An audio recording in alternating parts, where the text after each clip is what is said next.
On everyone out there, this is Jason again. This is week 2 of the NFL season. Draftkings, the Millionaire Maker, and I'm going to make a lineup. The lineup that I showed on here last week didn't do too well, but that's sort of what it comes down to when you're talking GPPs. It's either boom or bust, and RG3 was definitely a bust.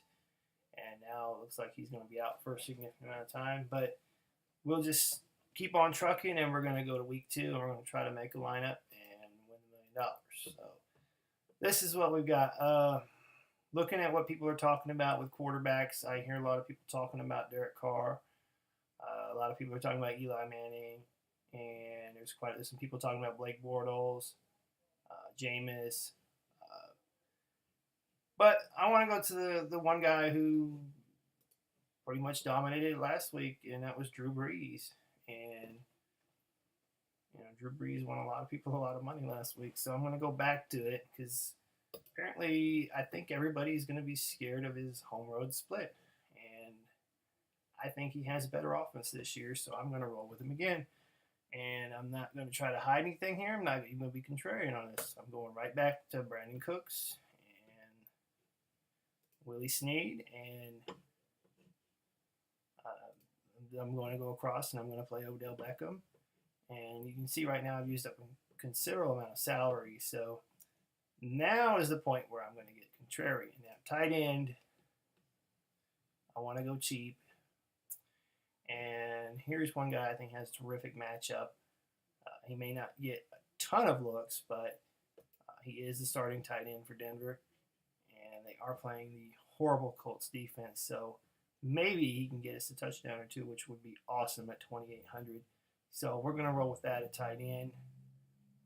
For my running backs, I am going to play cheap at running back this week.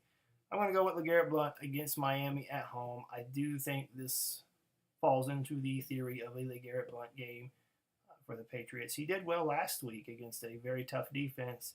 And Miami played well last week, but I do believe going all the way from Seattle to New England, probably going to take its toll on them. I think New England's going to be up in this game. Garoppolo actually looked pretty good, so I think they're going to be up, and I think that Blount is going to have a good game.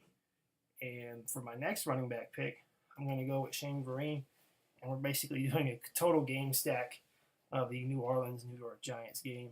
And the Saints defense is bad, and without Burrow at corner, it's even worse. So Eli's going to have many options to throw to, and I think Vereen will have his opportunity to have a 25, 30-point game. So for my last two positions, this is where I'm going to get weird, and I like to do this from time to time.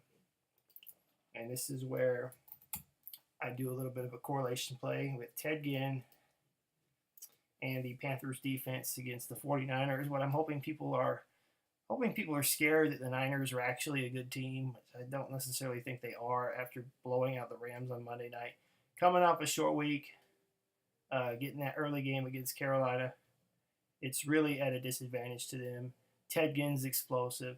Maybe he can get you a return and get you some double points in this game, and not many people are going to have it. So you can make yourself a unique lineup with a rather chalky stack. So there you go. That's my Week 2 Millionaire lineup. Good luck, everyone.